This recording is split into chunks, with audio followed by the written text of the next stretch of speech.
हाय दोस्तों, आप लोग कैसे हो? मैं अच्छी हूँ।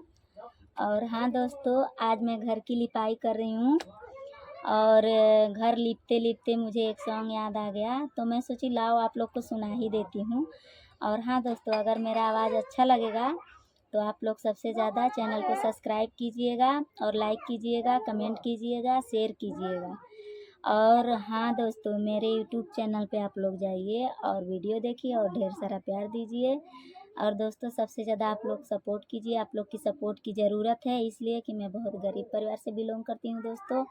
आप लोग देख सकते हैं, मैं अपना आज राम मड़ैया लिप रही हूँ। उस घर पे रहती हूँ, कभी कभी जाती हूँ वीडियो बनाने के लिए।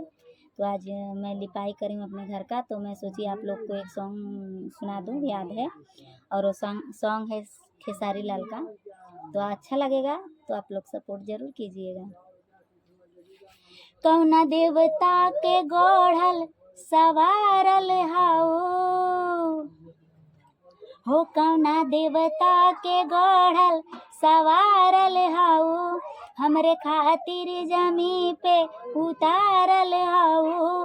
तोहरे अखिया बा कइले दीवाना, ये जाना बाड़ू अनमोल, बाड़ू अनमोल ऐसन खजाना।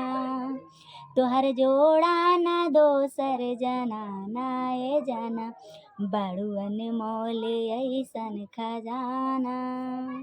तोहर जोड़ा ना दोसर जनाना, ये जाना।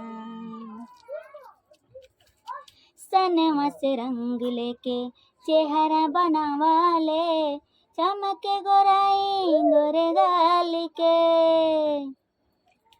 करी रे बदरिया से केसिया सवरले, लागत फुर्सत निकाल के। हवा बहे ताया चरवा फहर जाला हो, मुड़ के देखी ता नजरिया ठहर जाला हो। केहू कैसे ना होई आशिकाना, ये जाना बाड़ू अनमोल, बाड़ू अनमोल ऐसन खजाना। तोहर जोड़ा ना दोसर जनाना, ये जाना बाड़ू अनमोल ऐसन खजाना। तोहर जोड़ा ना कौनो जनाना, ये जाना।